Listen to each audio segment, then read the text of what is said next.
Hello students, मेरा नाम है रजत जैन और आज हम पढ़ने वाले हैं methods of preparation of haloarenes in the chapter haloalkane and haloarene. तो जैसा कि जो आज का टॉपिक होने वाला है वो है प्रिपरेशन ऑफ हेलोरीन्स। तो हेलोरीन क्या होता था, आप फटाफट से रिकॉल करिए।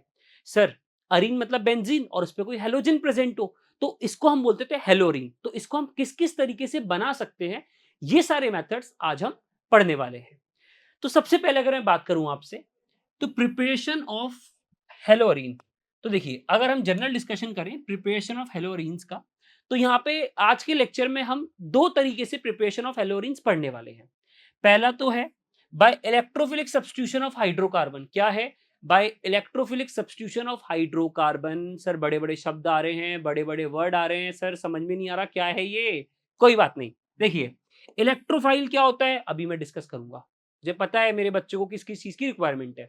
सब्स्टिट्यूशन, एक चीज को हटाना दूसरी चीज को लगाना। वॉलीबॉल खेलते नहीं खेलते हैं अपन, क्रिकेट खेलते नहीं खेलते हैं, कोई प्लेयर इंजर्ड हो जाता है तो उसका सब्स्टिट्यूट आता है ना, वो तो बाहर होते हैं फील्ड से, उनकी जगह कोई आता है। तो सब्स्टिट्यूशन ऑफ हाइड्रोकार्बन। क्या होता है हाइड्रोकार्बन का मतलब? जिसके अंदर सिर्फ हाइड्रोजन और कार्बन हो। दूसरा मेथड है सैंड मेयर रिएक्शन की मदद से। किसकी मदद से? Sand mayor reaction. Most important reaction है भैया, और मेरी तो फेवरेट है। ठीक है, अभी मजा आएगा, आपकी फेवरेट होने वाली है। चलिए, अब सबसे पहला डिस्कशन करेंगे इलेक्ट्रोफाइल न्यू। ठीक है, इलेक्ट्रोफाइल और आपका न्यूक्लियोफाइल का किसका डिस्कशन करेंगे बेटा? इलेक्ट्रोफाइल और न्यूक्लियोफाइल का किसका डिस्कशन होने वाला है? इलेक्ट्रोफाइल और जस्ट अ मिनट, इलेक्ट्रोफाइल किसका डिस्कशन होगा बच्चा यहाँ पे? इलेक्ट्रोफाइल एंड न्यूक्लियोफाइल का। अब ध्यान से देखो आप जरा,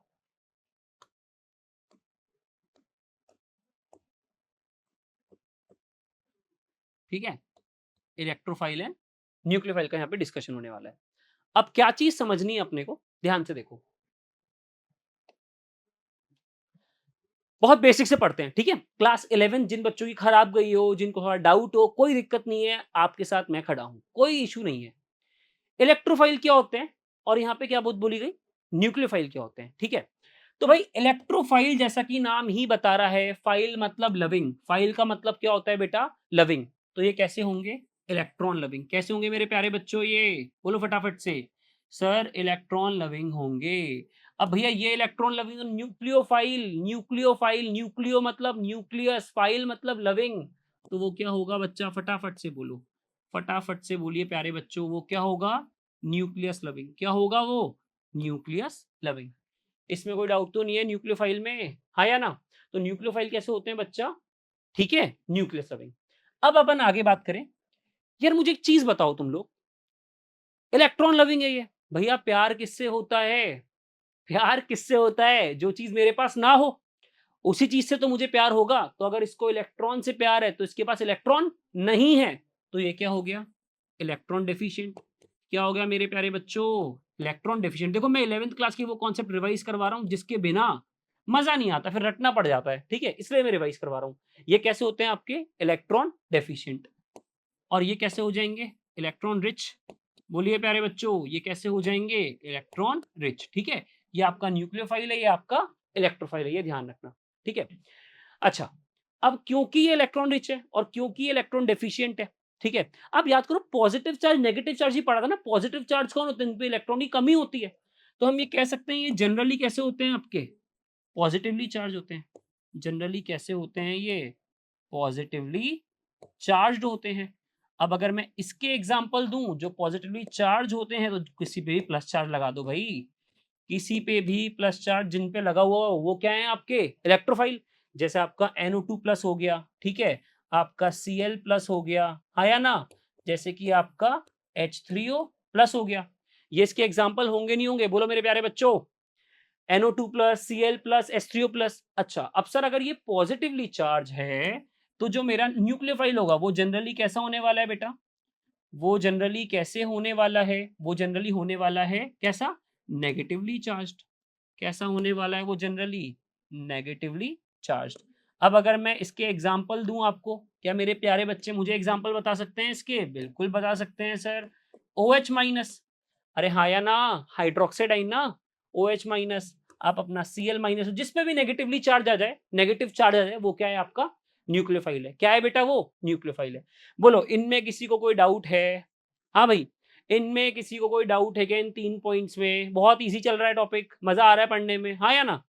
सिंपल चीज़ है, ठीक है। अभी और डिफरेंस अपन पढ़ेंगे, जितने डिफरेंस सब पढ़ेंगे बिकॉज़ ये सारे काम में आने वाले हैं। ये सारे काम में आने वाले हैं। पता है बहुत बार क्या होता है, हम जब क्लास 12th पढ़ते हैं और अगर हमारी बेसिक्स स्ट्रॉन्ग नहीं है ना, केमिस्ट्री बेसिक्स माँगती है भैया। 11th खराब है तो 12th में थोड़ा इश्यू होता है ऑर्गेनिक केमिस्ट्री में। इसीलिए जो-जो 11th के इंपॉर्टेंट टॉपिक है, वो मैं आपको इस लेक्चर में कवर करवाऊँगा ताकि मेरे किसी भी बच्चे को रटना नहीं पड़े, ठीक है? उसको समझ में आए चीज़ें। चलिए, अब थोड़े और डिफरेंस और भी हैं, तो अपन आगे देखते हैं ज़रा इनको। तो ये तो क्लियर है ना 3 पॉइंट्स तो, ठीक है। अब देखो, वो कंटिन्यूटी में ही चल रहा है बेटा, ठीक है ना? पिछली स्लाइड का ही कंटिन्यूएशन में चल रहा है। ये इलेक्ट्रोफाइल मैंने कर दिया, ये मेरे प्यारे बच्चों मैंने आपके लिए कर दिया न्यूक्लियोफाइल, ठीक है? अच्छा, अब इलेक्ट्रोफाइल, न्यूक्लियोफाइल आपको दिख रहा होगा, बोलो ध्यान से, ठीक है? तो अगर मैं यहाँ पे बात करूँ इलेक्ट्रोफाइल, न्यूक्लियोफाइल में आगे आने वाले डिफरेंस की, तो जो आपके इलेक्ट्रोफाइल होते हैं ना, जो आपके इलेक्ट्रोफाइल होते हैं जनरली कैसे होते हैं बच्चा? ये जनरली होते हैं लुईस एसिड। क्या होते हैं ये? Generally Lewis acid. अब सर लुईस एसिड क्या होते थे? लुईस एसिड क्या होते थे? अच्छा ये लुईस एसिड है तो ये क्या होगा? बोल बेटा। ये लुईस एसिड है तो ये क्या होगा? सर ये क्या होगा? ये तो लुईस बेस होगा। अरे हाँ या ना? ये क्या होगा बेटा? ये होगा लुईस बेस। अब यार एक चीज बताओ बेटा, लुईस एसिड कौन होते थे? फटाफट से क्लास 11th रिकॉल करो, थोड़ा थोड़ा तो आएगा समझ में, और नहीं आता तो मैं हूं ही आपके लिए। तो लुईस एसिड क्या होते थे कि सर जिसके पास क्या होता था? ऑक्टेट इनकम्प्लीट होता था। अरे ऑक्टेट याद आ रहा है नहीं आ रहा है मेरे बच्चों को? इनका ऑक्टेट क्या होता था बेटा? ऑक्टेट इनका इनकम्प्लीट होता था। और लुईस बेस का क्या होता था बच्चा? इनका ऑक्टेट कंप्लीट होता था। इनका ऑक्टेट कंप्लीट। ऑक्टेट याद आ रहा है नहीं आ रहा है? 8 इलेक्ट्रॉन्स, हाँ या ना? ठीक है, अच्छा। अब सर अगर इनका ऑक्टेट ही इनकम्प्लीट है तो इनके पास तो वैसे भी लोन पेयर एब्सेंट होगा। इनके पास तो क्या होगा? इनके पास तो सर लोन पेयर एब्सेंट होगा। बिल्कुल सही बात है भाई। और अगर सर इनका ऑक्टेट कंप्लीट है तो इनके पास लोन पेयर तो प्रेजेंट हो सकता है। बिल्कुल हो सकता है। तो इनके पास लोन पेयर प्रेजेंट होगा। इनके पास लोन पेयर प्रेजेंट होगा। चलिए, अब एग्जांपल्स पे आ जाओ फटाफट से। तो भाई फर्दर अगर एग्जांपल की बात करी जाए लुईस एसिड की, जैसे आपका AlCl3 हुआ, अरे हाँ या ना? आपका BCl3 हुआ, फटाफट से बोलो ये सारे कैटलिस्ट बनने वाले हैं। कैटलिस्ट को देख के ही पहचान लेंगे मेरे प्यारे बच्चे रिएक्शन। याद करो क्लास 11 फ्रीडल क्राफ्ट रिएक्शन पढ़ी थी आपने हाइड्रोकार्बन चैप्टर में। वहां पे AlCl3 था, तो AlCl3 क्या होता है? इलेक्ट्रोफाइल। तो वो रिएक्शन बन गई थी ना, इलेक्ट्रोफिलिक सब्स्टिट्यूशन रिएक्शन। अरे आ रहा है नहीं आ रहा है समझ में? रटने की जरूरत पड़ती ही नहीं है। सबसे अच्छी चीज ही ये लगती है मुझे, ठीक है? अगर अपन कंसेप्चुअली आगे चले तो। अच्छा, इसके बाद इसके एग्जांपल अगर देखें बेटा अपन, तो जैसा आपका H2O है, ठीक है? जैसे कि आपका अमोनिया है NH3।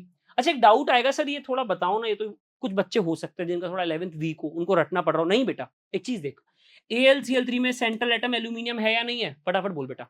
AlCl3 में सेंट्रल एटम एल्यूमिनियम है या नहीं है? अब मुझे एक चीज बता बच्चे, एल्यूमिनियम ने ऐसे है ना 3 बॉन्ड बना लिया क्लोरीन के साथ। एल्यूमिनियम की आउटर मोस्ट शेल में कितने इलेक्ट्रॉन है? 6 हो गए ना भैया। 1 2 3 4 5 6 6 इलेक्ट्रॉन हुए, जबकि ऑक्टेट पूरा करने के लिए 8 इलेक्ट्रॉन चाहिए थे, और लोन पेयर तो वैसे भी क्या है? एब्सेंट है। तो हो बोलो हाँ या ना? 6 ही तो इलेक्ट्रॉन है इसके पास, और यहाँ पर क्या क्या बोला मैंने? यहाँ पे लोन पेयर भी क्या है ही नहीं। अब तुम H2O ले लो भैया, आपको अच्छी तरह पता है H2O में ऑक्सीजन के पास क्या होंगे? 2 लोन पेयर होंगे। अमोनिया में ऑक्टेट तो कंप्लीट है ही है नाइट्रोजन का, इसके साथ साथ एक लोन पेयर भी प्रेजेंट है, ठीक है? तो ये क्या हुआ आपका? ये आपके लुईस एसिड है। लुईस एसिड है तो ये इलेक्ट्रोफाइल की तरह बिहेव करेंगे। वो आपका लुईस बेस है तो ये आपके बिहेव करेंगे किसकी तरह? न्यूक्लियोफाइल की तरह। हाँ या ना? बोलो फटाफट से बेटा। अच्छा कुछ पॉइंट्स इलेक्ट्रोफाइल में और अपने को ऐड करने हैं। न्यूक्लियोफाइल के तो पॉइंट्स यहीं कंप्लीट हुए, आप इसको नोट कर सकते हैं। प्रीवियस स्लाइड भी आप एक बार देख लो बेटा जरा। भाई प्रीवियस स्लाइड जो थी उसमें हमने ये डिफरेंस देखे थे, फिर आगे आने वाली स्लाइड में हमने और डिफरेंस को कंटिन्यू करा है। अब इलेक्ट्रोफाइल्स के कुछ इंपॉर्टेंट पॉइंट है जो भी मैं आपके सामने और डिस्कस करूंगा, ठीक है? चलिए नेक्स्ट स्लाइड देखते हैं। न्यूक्लियोफाइल के पॉइंट तो वहीं खत्म कर दिए अपन ने। अब अगर मैं आपसे बात करूं इलेक्ट्रोफाइल की और आगे, तो देख बेटा, जितने भी तुम्हारे डी ब्लॉक के एलिमेंट्स होते हैं ना, जनरली क्या बोला मैंने आपके, जैसे डी ब्लॉक के जो एलिमेंट्स होते हैं, आप याद करो डी ब्लॉक के जो एलिमेंट्स थे वो इलेक्ट्रॉन डेफिशिएंट थे नहीं थे? अरे उनका डी सबशेल होती है, उसमें इलेक्ट्रॉन भरे हुए नहीं रहते ना। ट्रांजिशन मेटल याद आ रहा है नहीं आ रहा है? उनकी जो डी सबशेल होती है वो फुलफिल्ड कहाँ होती है? उनके पास तो वैसे भी इलेक्ट्रॉन की क्या है? कमी है। तो इसीलिए आपका जो Fe हो या फिर ये इस तरह गिवन हो FeCl3 या FeBr3, ये सब क्या होंगे आपके? इसी के ही एग्जाम्पल होने वाले हैं। ये प्यारे बच्चों याद रखना है, ठीक है? याद तो क्या रटने की जरूरत ही नहीं है ना। भाई Fe है। Fe क्या है? ट्रांजिशन मेटल है। बोलो मेरे प्यारे बच्चों, एटॉमिक नंबर 26 याद आ रहा है नहीं आ रहा है? 3d6 4s2। तो भाई जो आयरन है जिसके पास ऑलरेडी इलेक्ट्रॉन की डेफिशिएंसी है ना, इलेक्ट्रॉन डेफिशिएंट है वो, तो वो क्या बन गया? इलेक्ट्रोफाइल बन गया। अच्छा, कुछ ना न्यूट्रल भी होते हैं वैसे, इसको बहुत ध्यान से देखना, और ये बड़े इंपॉर्टेंट केस बनते हैं। जैसे नाइट्रेशन में हम यूज करते हैं HNO3 का, ठीक है, H2SO4 का भी यूज करते हैं वहां पे, लेकिन सल्फोनेशन में भी अलग से यूज कराते हैं H2SO4। तो बेटा जो HNO3 और जो H2SO4 है, क्या बोला मैंने? जो HNO3 है और जो आपका H2SO4 है, ये भी आपके इलेक्ट्रोफाइल की तरह बिहेव करते हैं। ये बहुत सारे बच्चों को पता नहीं होता, या फिर उनको ऐसा लगता है सर ये कैसे करेंगे, इनका तो ऑक्टेट कंप्लीट हो रहा है ना। अच्छा देखो ध्यान से, क्या होता है इसमें, जो सेंट्रल एटम है वो नाइट्रोजन है। अरे हाँ या ना? अब नाइट्रोजन से तो ज्यादा ही इलेक्ट्रोनेगेटिव है ना ऑक्सीजन। बोल मेरे प्यारे बच्चे, नाइट्रोजन से तो ज्यादा ही इलेक्ट्रोनेगेटिव है ना ऑक्सीजन। तो ऑक्सीजन जो होती है वो सेंट्रल एटम से इलेक्ट्रॉन को पुल करती है। जो ऑक्सीजन है जो कि ज्यादा इलेक्ट्रोनेगेटिव है नाइट्रोजन से, हाँ या ना, वो क्या करेगी? नाइट्रोजन से इलेक्ट्रॉन को अपनी तरफ पुल करेगी, तो नाइट्रोजन क्या हो जाएगा? Electron deficient. इस कारण से वो इलेक्ट्रोफाइल की तरह बिहेव करता है। H2SO4 में सेंट्रल एटम कौन है? फटाफट से बोलो। H2SO4 में सेंट्रल एटम कौन है? सल्फर है। तो करेगा क्या? ये जो ऑक्सीजन है ना, ये ऑक्सीजन करेगी इलेक्ट्रॉन पुल करेगी सल्फर से। तो सल्फर जो है वो क्या बन जाएगा? Electron deficient.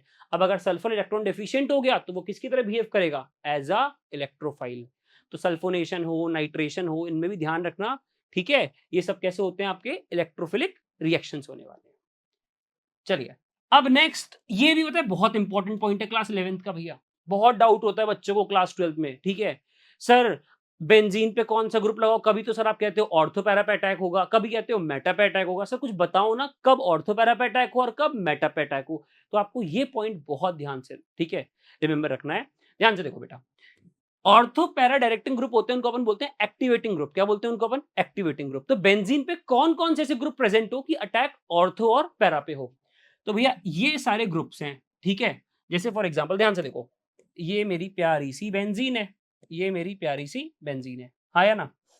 Just a minute, दोबारा ही बना देते हैं आपके लिए। चलिए, ये हमारी प्यारी सी बेंजीन है। अब देख बेटा, बेंजीन पर अगर क्या क्या प्रेजेंट हो, बेंजीन पर जैसे कि अगर NH2 प्रेजेंट हो, ये लिखे हुए ना ग्रुप्स तुम्हारे सामने, बोल बेटा NHR प्रेजेंट हो, कोई भी ग्रुप ले ले यहाँ से, ठीक है। चल मैं एक काम करता हूँ, बहुत सारे एग्जाम्पल लेता हूँ अलग अलग, फिर तुम्हें और मजा आएगा इसको पढ़ने में। सर एक काम करो, आप ना बेंजीन पर एक काम करो, आप तो OCH3 लो एक बार। एनिसोल याद आ रहा है नहीं आ रहा है मेरे प्यारे बच्चों को? बेंजीन पर अगर अपन OCH3 ले, इसकी जगह तू CH3 ले ले, C2H5 ले ले, NH2 ले, कुछ भी ले ले, है ना। अटैक जनरली कहाँ पे होता है? ऑर्थो पैरा पे होता है। कहाँ पे होता है अटैक? ऑर्थो पैरा पे। अच्छा, अपन जब अमीन्स चैप्टर पढ़ेंगे ना, अपन जब अमीन्स चैप्टर पढ़ेंगे वहां पे ना थोड़ा सा ध्यान रखना, NH2 वाले केस में थोड़ा मेटा वाला प्रोडक्ट भी बनता है ड्यू टू फॉर्मेशन ऑफ एनिलियम आइन, वो अपन वहां डिस्कस करेंगे डिटेल में, ठीक है। तो ये थोड़ा सा इंपॉर्टेंट पॉइंट हो जाता है। हमने OCH3 ले लिया, अब मान के चलिए हमने सर X2 का अटैक करा दिया, कैटलिस्ट ले लो आप, Fe ले लो, कुछ भी ले लो, है ना, सिंपल सा है, कोई भी कैटलिस्ट ले लो आप। अब Fe को देख के समझ में आ ही रहा है मुझे कैसा रिएक्शन होगा, इलेक्ट्रोफिलिक रिएक्शन है ये, ठीक है, और क्या है? सब्स्टिट्यूशन है। अटैक कहाँ पे होगा? मेटा पे, ऑर्थो पैरा पे, मेटा पे, ऑर्थो पैरा पे। सर ऑर्थो पैरा पे होगा, कैसे पहचाना sir? Ortho para directing group लगा है, ऑर्थो पैरा डायरेक्टिंग ग्रुप लगा है, तो अटैक करवा देते हैं अपन। तो अटैक करवाएं, बोलिए फटाफट से, अटैक करवाएं क्या अपन? तो ये हमारा OCH3 था, एक बार बनेगा ऑर्थो वाला और एक बार क्या बनेगा बेटा? बोलो फटाफट से, बोलिए फटाफट से, एक बार क्या बनेगा? पैरा वाला। तो ये क्या हो गया बच्चा आपका? ऑर्थो हेलो, क्या हुआ? ऑर्थो हेलो, ठीक है, ऑर्थो हेलो एनिसोल, और ये क्या हुआ? Para hello anisole. ये अपने को ध्यान रखना है, ठीक है, ये एक एग्जांपल दिया है मैंने, ठीक है।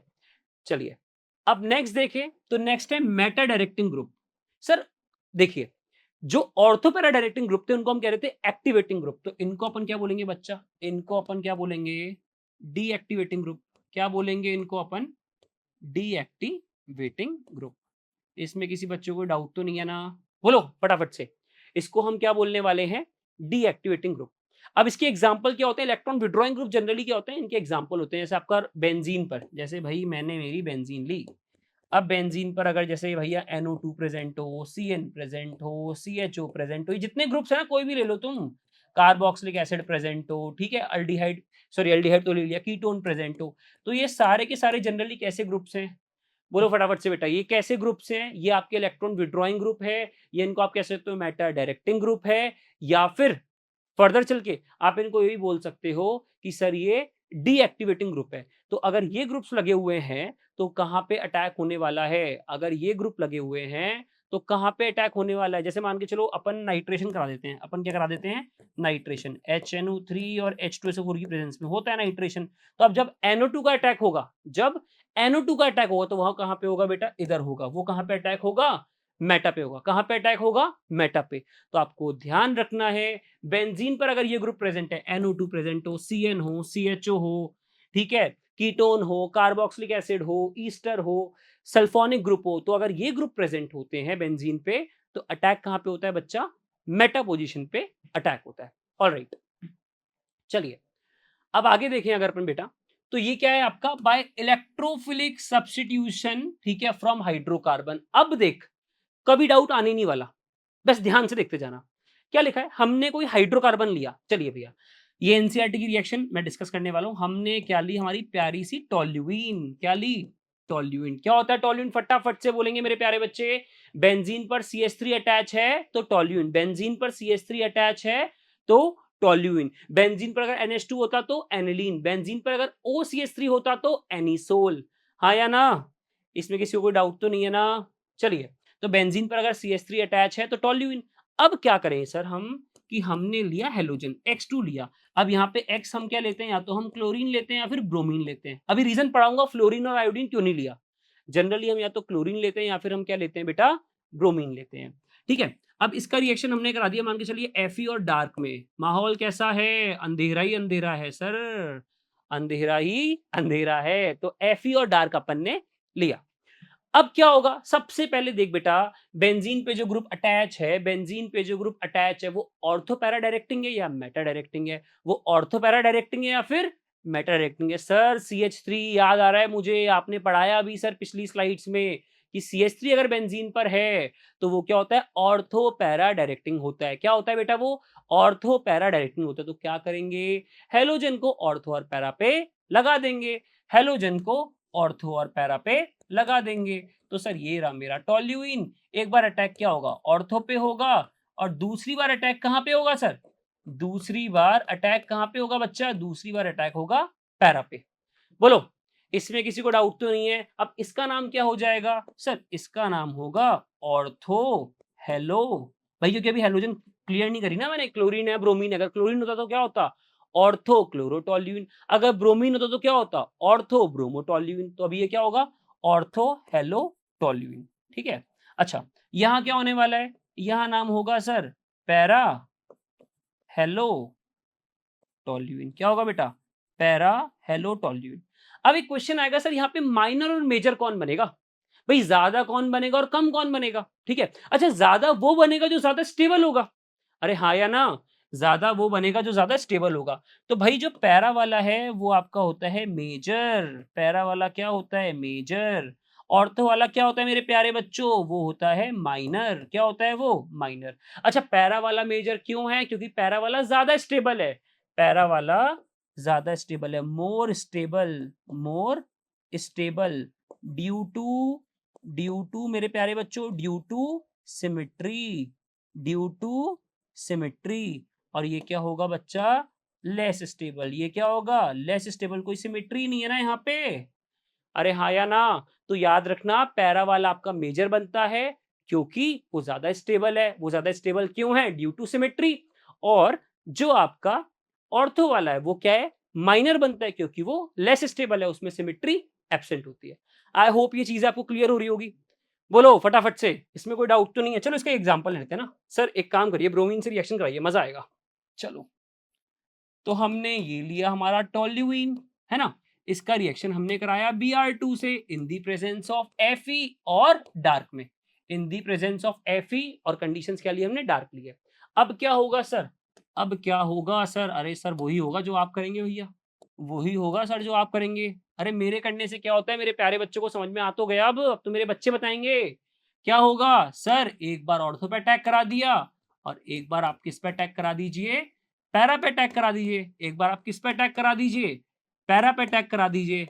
क्यों हुआ ऐसा? क्योंकि सर जैसा आपने बताया था बेंज़ीन पर CH3 प्रेज़ेंट है और CH3 कैसा ग्रुप होता है? CH3 कैसा ग्रुप होता है?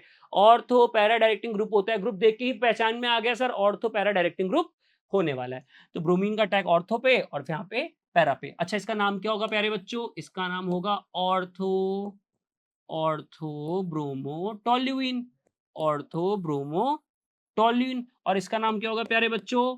पैरा फटाफट से बोलो। Para bromo toluene. अरे इसमें किसी को डाउट तो नहीं है? बोलिए फटाफट से।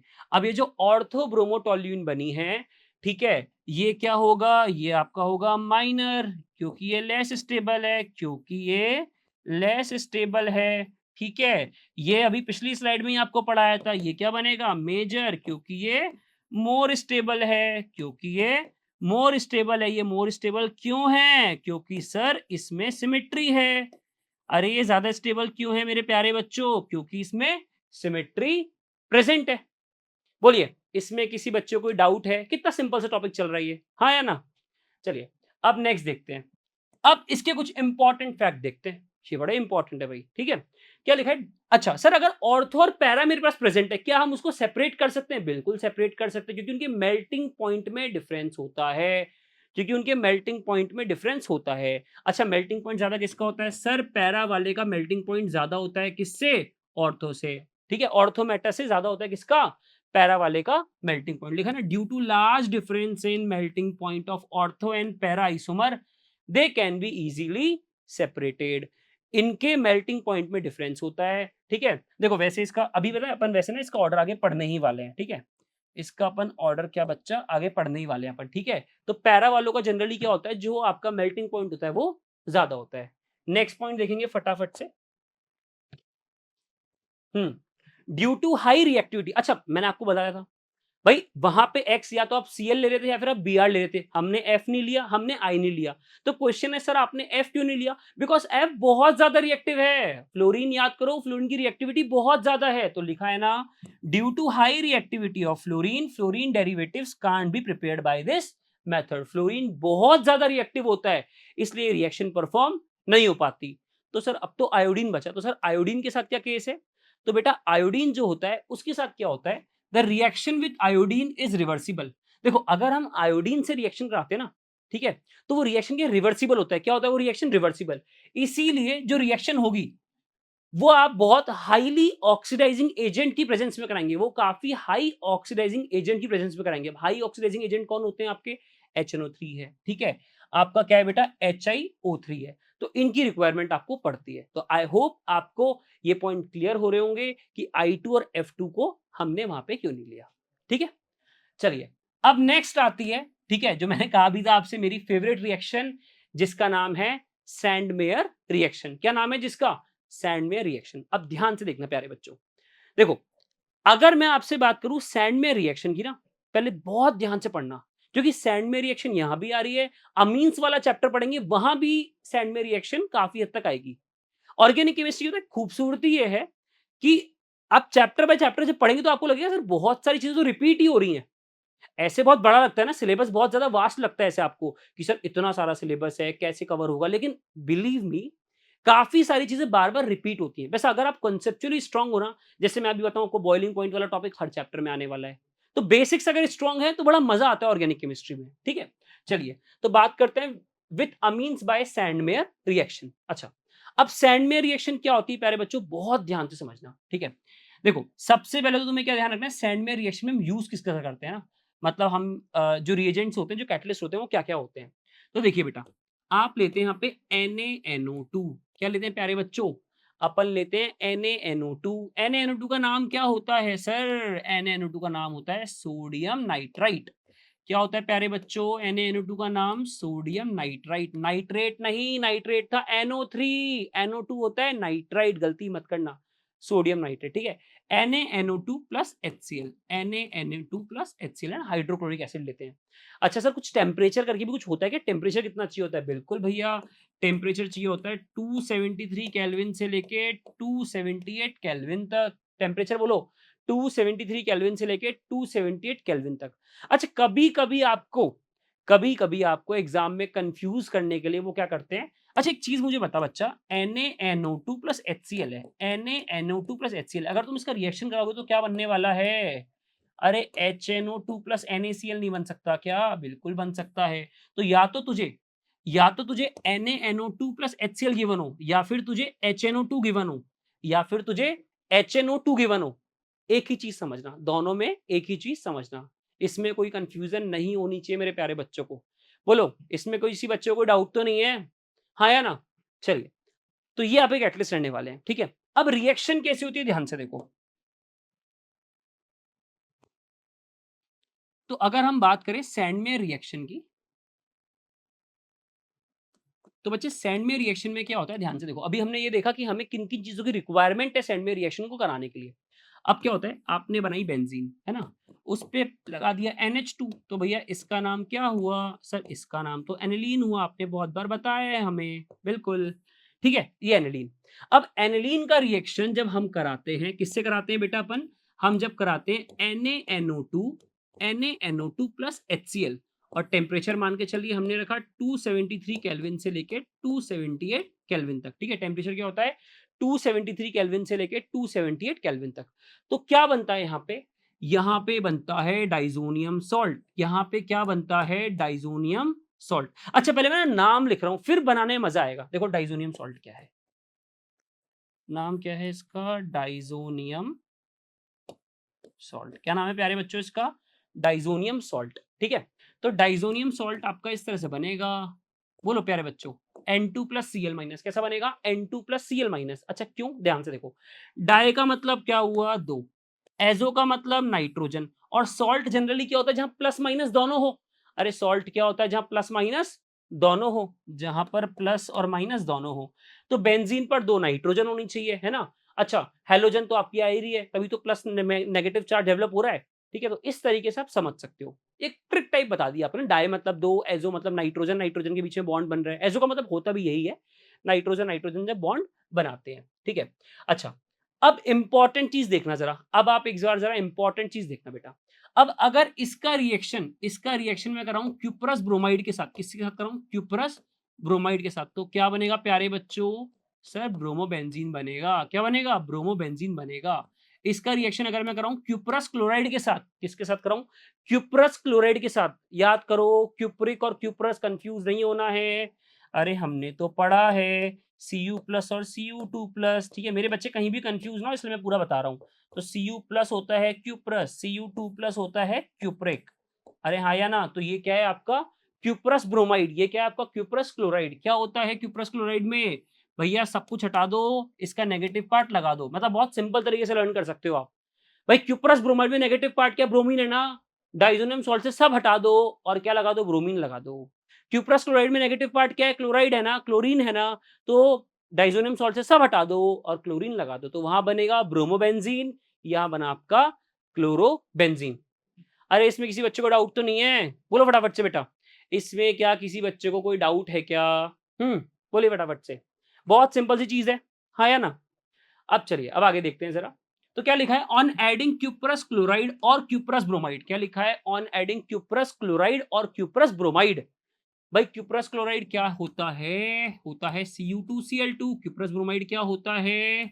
Cu2Br2। यही तो होता है, ठीक है? To freshly prepared diazonium salt, to freshly prepared diazonium salt. Diazonium salt क्या होता है? बेंजीन, डाई मतलब 2, तो बेंजीन पे 2 नाइट्रोजन, हाँ या ना? एज़ो ठीक है? और एज़ो मतलब 2 नाइट्रोजन हो गए आपके, डाई का मतलब 2, एज़ो मतलब नाइट्रोजन, 2 नाइट्रोजन और सॉल्ट मतलब प्लस माइनस चार्ज होगा, तो वहाँ पे एक क्लोरीन आ गया, तो N2+Cl- लगा दिया हमने बेंजीन पर। और फिर रिएक्शन जैसे यहाँ पे Cu2H2 से करा, अब यहाँ पे X क्या हो सकता है आपका? क्लोरीन या ब्रोमीन हो सकता है। आई होप इसमें तो किसी बच्चे को डाउट नहीं होने वाला है ना, बहुत सिंपल सी रिएक्शन है। अच्छा सर चलिए फ्लोरीन तो बहुत ज्यादा रिएक्टिव हो गया है ना, सर क्या आयोडीन भी बना सकते हैं? क्या हम इसके थ्रू आयोडोबेंजीन भी बना सकते हैं? बिल्कुल बना सकते हैं। कैसे बनाएंगे आयोडोबेंजीन? देखिए, हमने लिया डाइजोनियम सॉल्ट, पर ये ध्यान रखना भैया, आयोडीन ऐसे नहीं बनने वाला, कहीं आपने Cu2 से रिएक्शन करा दिया, नहीं। उसका रिएक्शन आपको कराना पड़ेगा पोटेशियम आयोडाइड के साथ। किसके साथ रिएक्शन कराना पड़ेगा बेटा? पोटेशियम आयोडाइड के साथ, Ki के साथ आपको रिएक्शन कराना पड़ेगा। अब अगर इसका रिएक्शन हम Ki के साथ कराएं तो क्या होता है बच्चा? वही चीज, भाई Ki में नेगेटिव पार्ट क्या है? आयोडीन। सब हटा दो डाइजोनियम सॉल्ट से, डाइजोनियम सॉल्ट जो बना है ना उस बेंजीन से, सब हटा दो, और जो जो आपका रिएजेंट का नेगेटिव पार्ट है बस वो लगा दो, तो क्या बन गया आपका? आयोडोबेंजीन। और साथ में नाइट्रोजन गैस तो आपकी, ठीक है, रिलीज होती ही होती है। अरे इसमें किसी बच्चे को कोई डाउट तो नहीं है? बोलो मेरे प्यारे बच्चों, इसमें किसी बच्चे को डाउट तो नहीं है? चलिए, अच्छा चलो एक इंटरेस्टिंग चीज कराता हूं तुम्हें। वैसे पता है अमीन्स में वो चीज आपको समझ में आएगी, लेकिन अगर आप रिकॉल रखो तो मजा आएगा। 3 रिएक्शन तो अभी आपने देखी डाइजोनियम सॉल्ट की। अपन जितनी रिएक्शन है ना ऑर्गेनिक में जितनी पढ़ सकते हैं, अभी मैं बात करूं स्ट्रिक्टली टू एनसीईआरटी, एक बार सारी रिएक्शन एक बार अपन देखते हैं कि सर कौन कौन सी रिएक्शंस होती हैं। मजा आता है उसको पढ़ने में, एक बहुत बड़ा सा सर्किल टाइप बनता है। चलो ध्यान से देखो, तो उसमें क्या होता है भाई, ये मेरे पास डाइजोनियम सॉल्ट है, ये मेरे पास क्या है? डाइजोनियम सॉल्ट है, Cl-N2+। अब ध्यान से देखते जाना बेटा, फटाफट से पूरा रिवीजन हो जाएगा। अगर इसका रिएक्शन हमने कराया Cu2Br2 से, तो सर नेगेटिव पार्ट क्या है? ब्रोमीन है। अरे हाँ या ना? अच्छा कुछ बच्चे पता है इस तक में कंफ्यूज हो जाते हैं, मैंने मतलब देखे हैं। भाई इसको मैं ऐसे भी लिख सकता हूँ ना, C6H5N2+Cl-। उनको लगता है C6H5 क्या आ गया, क्योंकि यार बेंजीन छप जाती है दिमाग में, एनसीईआरटी देखते हैं उनके दिमाग में बेंजीन छपी रहती है। अरे C6H5 फिनाइल हुआ ना भाई, बेंजीन से हाइड्रोजन हटा है और N2+Cl- आया, तो C6H6 एक हाइड्रोजन हटा और N2+Cl- आया। तो इसको तुम और क्या ऐसे लिख सकते हैं ना, C6H5Br। हाँ या ना? देख मैं कोशिश ये कर रहा हूँ बेटा, कोई बिल्कुल मतलब कहीं हम कमी ना छोड़ें भाई, मतलब सिली मिस्टेक के कारण कहीं गलती नहीं होनी चाहिए आपसे, ठीक है? अच्छा, अब अगला आप देखो जरा ध्यान से बेटा, Cu2Cl2, अगेन नेगेटिव पार्ट क्या है क्यूप्रस क्लोराइड में? सर क्लोरीन है, तो नाइट्रोजन निकल गया और इसको आप C6H5Cl लिख सकते हो। हाँ या ना? चलिए अब आगे, सर अगर इसका रिएक्शन Ki से कराएं तो क्या बनेगा? तो बनेगा आयोडोबेंजीन। क्या बनेगा प्यारे बच्चों? आयोडोबेंजीन बनेगा। अब आगे बात करते हैं, भाई Cu2Br2 से कराओ तो क्या बना? Cu2Cl2 से कराओ तो क्या बना? Ki से कराओ तो क्या बना? क्लियर है? जो जो उनके नेगेटिव पार्ट है वो आपके बेंजीन पर लगते जा रहे हैं। सर एक चीज बताइए, वैसे फ्लोरीन जो है वो Cu से तो रिएक्ट नहीं करेगा, जैसे मैंने पिछली आपको लेक्चर में बोला था ना, अभी लेक्चर सॉरी पिछली स्लाइड में आपको मैंने बोला था, फ्लोरीन क्या फ्लोरोबेंजीन ही बनाई जा सकती है? बिल्कुल बनाई जा सकती है, बिल्कुल बनाई जा सकती है। HbF4 लो और साथ में हीट करा दो। क्या बोला? HbF4 लो और साथ में हीट करा दो, क्या बन जाएगा? फ्लोरोबेंजीन बन जाएगा। हाँ या ना? अच्छा अगर सर साइनोबेंजीन बनाना हो, KCN ले बेटा। क्या लेगा? KCN ले, क्या बन जाएगा? साइनोबेंजीन बन जाएगा। अरे इसमें किसी को डाउट तो नहीं है ना? अच्छा, सर इतनी सारी चीजें बना दी, अब मान के चलो हमें डाइजोनियम सॉल्ट हटा के सिर्फ बेंजीन चाहिए, हमें डाइजोनियम सॉल्ट हटा के सिर्फ और सिर्फ बेंजीन चाहिए, तो बेटा उसके लिए क्या करना पड़ेगा? उसके लिए अल्कोहल से रिएक्शन करा दे। उसके लिए किससे रिएक्शन करा दे बच्चा? अल्कोहल से रिएक्शन करा दे, बेंजीन मिल जाएगा। या फिर रिएक्शन करा दे बच्चे H3PO2 से। किससे रिएक्शन करा दे बच्चा? H3PO2 से। क्या मिल जाएगा अपने को? बेंजीन मिल जाएगा। तो अभी इस चैप्टर में तो ये रिएक्शन, ये रिएक्शन, ये रिएक्शन, ये 3 रिएक्शन तो है, बाकी रिएक्शंस आगे आने वाला जो अमीन्स चैप्टर है उसमें फर्दर आएंगी। आई होप ये क्लियर हो रहा होगा आपको, ठीक है? अपन ने काफी डिटेल डिस्कशन करा है सेंडमेयर रिएक्शन के ऊपर। चलिए अब हम आ रहे हैं, कुछ हमारे क्वेश्चंस देखते हैं फटाफट से, ठीक है? जैसे पिछले लेक्चर में हमने पढ़ा भी था, मार्कोनी का और एंटी मार्कोनी का रूल, हाँ या ना? एनिलीन दिख रही है, दिख रही, सॉरी एल्कीन दिख रही है, बिल्कुल दिख रही है एल्कीन। एचबीआर दिख रहा है, अरे भैया फटाफट से बोलो एचबीआर है या नहीं है? हाइड्रोजन हैलाइड, ठीक है? चलिए तो अब क्या होता था, मैंने क्या आपको समझाया था उसके अंदर कि सर हमें सबसे पहले डबल बॉन्डेड कार्बन देखते हैं। सर ये मुझे दोनों डबल बॉन्डेड, बेंजीन मत देखने लग जाना, वो तो रेजोनेंस में है, ठीक है? सर ये हमने डबल बॉन्डेड कार्बन देखे, ठीक है? ये क्या फॉलो करेगा? Markovnikov rule. कैसे पता पड़ा? सर यहाँ पे कोई पेरोक्साइड ही नहीं है ना भाई, एल्कीन है, हाँ या ना? फटाफट उसे बोलो। हाइड्रोजन हैलाइड है और साथ में H2O2 या कोई भी पेरोक्साइड नहीं है, तो ये क्या फॉलो करेगा? आपका मार्कोनिकॉव रूल। क्या फॉलो करेगा? एमआर। क्या फॉलो करेगा? ये एमआर, मार्कोनिकॉव रूल। अब मार्कोनिकॉव रूल क्या कहता था? सर जो दो डबल बॉन्डेड कार्बन है, जिस कार्बन के पास हाइड्रोजन ज्यादा है, अरे ये दो डबल बॉन्डेड कार्बन है या नहीं है? ये दो डबल बॉन्डेड कार्बन है या नहीं है ना? अब जिस कार्बन के पास हाइड्रोजन ज्यादा होगी, इस कार्बन के पास कितने हाइड्रोजन है? इस कार्बन के पास है 2 हाइड्रोजन, इस कार्बन के पास तो एक ही हाइड्रोजन है ना। तो जिस कार्बन के पास हाइड्रोजन ज्यादा है वहां पे क्या लगेगा प्यारे बच्चों? वहां पे क्या लगेगा? वहां पे लगेगा हाइड्रोजन। और जिसके पास हाइड्रोजन कम है वहां पे क्या लगेगा? वहां पे क्या लगेगा बच्चा? वहां लगेगा ब्रोमीन। अरे हाँ या ना? तो देख जरा आंसर, फटाफट से बोलो। आंसर आएगा नहीं आएगा ये देखना बेटा। इस कार्बन पे ज्यादा हाइड्रोजन थे ना, तो यहाँ पे क्या आया? हाइड्रोजन। और इस पे हाइड्रोजन एक ही था, तो यहाँ पे क्या आया? B are. आई होप ये आपको क्लियर हो रहा होगा। बहुत ही सिंपल चीज है। हमने पिछले लेक्चर में, आप याद करो, मैंने आपको सिंपल लैंग्वेज में भी मार्कोनिकॉव एंटी मार्कोनिकॉव रूल लिखवाया था। अब नेक्स्ट, चलिए नेक्स्ट तो फटाफट से मेरे सब बच्चों को आना चाहिए। तो ये तो बहुत ही सिंपल चीज है भाई, हाँ या ना? ये तो बहुत ही सिंपल चीज है। ध्यान से देखो, डबल बॉन्डेड कार्बन, सर ये रहा डबल बॉन्डेड कार्बन, हाँ या ना? किस, अब यहाँ पे क्या होने वाला है? मार्कोनी का रूल फॉलो होगा, क्योंकि H2O2 वगैरह कुछ है ही नहीं ना। H2O2 पर ऑक्साइड वगैरह कहीं कुछ है ही नहीं। तो क्या फॉलो होगा? मार्कोनी का रूल। एल्कीन है, हाइड्रोजन हैलाइड है, ये दो कार्बन है, इसके पास दो डबल बॉन्डेड कार्बन, इसके पास दो हाइड्रोजन, इसके पास एक hydrogen, more hydrogen less hydrogen, तो यहाँ पे लगेगा हाइड्रोजन, यहाँ पे लगेगा हेलोजन। फटाफट से बोलो, CH2 के पास तो CH3, और ये CH क्या हो जाएगा? Cl हो जाएगा। अरे हो रहा है नहीं हो रहा है ये? फटाफट से बोलिए बच्चों, इसमें किसी बच्चे को कोई डाउट तो नहीं है ना? अरे मतलब ये दूसरा कार्बन यहाँ से नहीं ना, इन्होंने नंबरिंग वहां से कर दी, मतलब उधर से लिखा है, इसमें तो कंफ्यूजन नहीं होना चाहिए आपको। आई होप ये चीजें क्लियर हो रही होंगी आपको। इसमें किसी को कोई डाउट तो नहीं है? बोलो फटाफट से। चलिए अब आगे देखते हैं। अब नेक्स्ट देखें, फटाफट से देखो। नेक्स्ट क्वेश्चन को देखें तो यहाँ पे पर ऑक्साइड आ गया, पर ऑक्साइड आ गया तो यहाँ पे क्या लगेगा? एंटी मार्कोनिकॉव रूल लगेगा। क्या लगेगा यहाँ पे? एंटी मार्कोनिकॉव रूल लगेगा। एंटी मार्कोनिकॉव रूल क्या बोलता था सर? अगर डबल बॉन्डेड कार्बन है, वो मार्कोनिकॉव का जस्ट अपोजिट था नहीं था? तो एंटी मार्कोनिकॉव रूल ये कहता था सर, जिस कार्बन पे हाइड्रोजन ज्यादा है, जिस कार्बन पे हाइड्रोजन ज्यादा है, इस पे हाइड्रोजन ज्यादा है, तो इस पे तो कौन जाएगा? इस पे तो जाएगा नेगेटिव पार्ट, और इस कार्बन पे हाइड्रोजन कम है तो इस पे कौन जाएगा? हाइड्रोजन। अब HBr में नेगेटिव पार्ट कौन है? Br है, तो Br तो जाएगा CH2 के पास, और हाइड्रोजन जाएगा इस कार्बन के पास, हाँ या ना? बोलो फटाफट से। तो आपके सामने ये आंसर आ जाएगा। आई होप ये चीजें आपको क्लियर हो रही होंगी। हाइड्रोजन इसके पास गया, Br इसके पास गया, क्यों? क्योंकि ये परऑक्साइड की प्रेजेंस में हो रहा है, ये एंटी मार्कोनिकॉव रूल फॉलो करेगा। चलिए अब आज हम देखते हैं हमारे लर्निंग आउटकम्स क्या क्या थे। हमने आज के लेक्चर में क्या क्या पढ़ा। तो सबसे पहले हमने क्या पढ़ा? हमने देखा था sir electrophilic substitution reaction by hydrocarbon. फटाफट से मेरे प्यारे बच्चों रिकॉल करो आज के लेक्चर को। हमने क्या देखा था सर? टोल्यूइन है, उस पे Cl2 या Br2 का अटैक कराओगे आप, तो क्योंकि टोल्यूइन में CH3 ग्रुप लगा है। CH3 ग्रुप कैसा होता है? CH3 ग्रुप कैसा होता है? ऑर्थो पैरा डायरेक्टिंग होता है। ओपी याद है नहीं आ रहा है? ओपी तो ये होता है ऑर्थो पैरा डायरेक्टिंग ग्रुप। तो Fe डार्क की प्रेजेंस में क्या होगा? अंधेरा ही अंधेरा होना चाहिए भैया। Fe, हाँ भाई, Fe, फीफी क्या होता है? Fe सर, Fe होता है इलेक्ट्रोफाइल, डी ब्लॉक एलिमेंट है ना सर, तो उसके पास इलेक्ट्रॉन की कमी है, इसलिए वो क्या होगा? इलेक्ट्रोफाइल। अब इलेक्ट्रोफिलिक सब्स्टिट्यूशन रिएक्शन हो रहा है, CH3 अटैच है, तो कहां पे अटैक होने वाला है? ऑर्थो और पैरा पे। ऑर्थो और पैरा पे अटैक हुआ, मेजर कौन? मेजर सर कौन बनेगा? पैरा बनेगा। क्यों? क्योंकि सर मेजर वो होता है जो ज्यादा स्टेबल हो। तो पैरा वाला ज्यादा स्टेबल क्यों हुआ? पैरा वाला ज्यादा स्टेबल क्यों हुआ? Due to symmetry. ऑर्थो वाला क्या बनेगा? माइनर बनेगा। माइनर क्यों बना? क्योंकि सर उसमें सिमेट्री प्रेजेंट नहीं है, इसलिए वो थोड़ा कम स्टेबल है, और जो कम स्टेबल होता है वो कम बनता है प्रोडक्ट। अरे हाँ या ना? आई होप ये चीज क्लियर हो रही होगी, इसमें तो कोई डाउट किसी को भी नहीं होना चाहिए।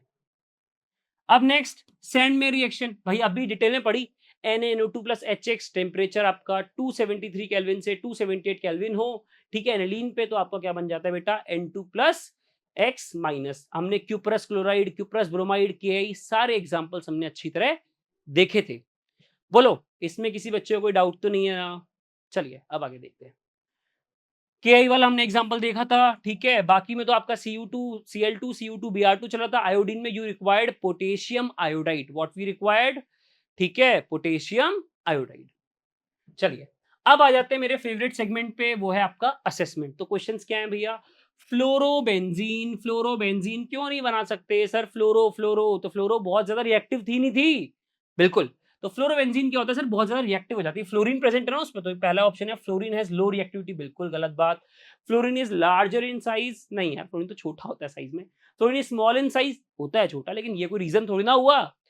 फ्लोरीन हैज हाई रिएक्टिविटी, तो ये इसका करेक्ट रीजन है।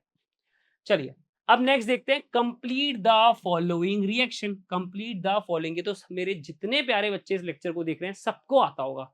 अरे आता है, नहीं आता है, फटाफट से बोलो। ये मेरे पास टोल्यून है, टोल्यून पे किसका अटैक होगा, हेलोजन का अटैक होगा। टोल्यून पे किसका अटैक होगा प्यारे बच्चों, हेलोजन का अटैक होगा।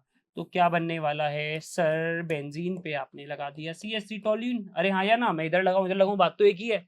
तो क्या होगा सर, X इधर लग जाएगा, ठीक है, प्लस ये तो सर आपने बना दिया क्या, ऑर्थो वाला, और ये क्या बना दिया सर आपने, पैरा वाला। ठीक है, ये आपका क्या है, ऑर्थो, ये आपका क्या है, पैरा। अभी मैंने रिवीजन में भी करवाया ना अभी, ये पैरा वाला more stable due to symmetry, ठीक है, इसलिए वो मेजर। ऑर्थो वाला लेस स्टेबल, माइनर बनेगा, क्या बनेगा ये, माइनर बनेगा। क्यों, due to absence of symmetry, इसमें सिमेट्री प्रेजेंट नहीं है। चलिए, अब नेक्स्ट देखते हैं जरा। Draw the structure of major monohalogen products. Just a minute, ये उसमें क्वेश्चन लगा गया। चलिए, ortho and para isomer can be easily separated due to the, ठीक है, great difference in the melting point. भाई एक चीज बताइए फटाफट से, क्या ये चीज सही है या गलत है, फटाफट से बोलो प्यारे बच्चों। ऑर्थो पैरा आइसोमर जो होते हैं इनको आप इजीली सेपरेट कर सकते हैं, क्या ये पॉइंट सही है या गलत है सर, बिल्कुल ये पॉइंट क्या है, सही है। हमने पढ़ा था मेल्टिंग पॉइंट के बेसिस पे हम इसको सेपरेट कर सकते हैं, तो ये पॉइंट आपका क्या हुआ, बिल्कुल ट्रू हुआ। तो मेरे प्यारे बच्चों, इसी लेक्चर के साथ, ठीक है, सॉरी, इस ही स्लाइड के साथ आज का लेक्चर हमारा फिनिश होता है। I hope you liked it, ठीक है, एंड कोई भी डाउट हो बिल्कुल लेक्चर्स देखिए और आपके अच्छे मार्क्स आए। All the best.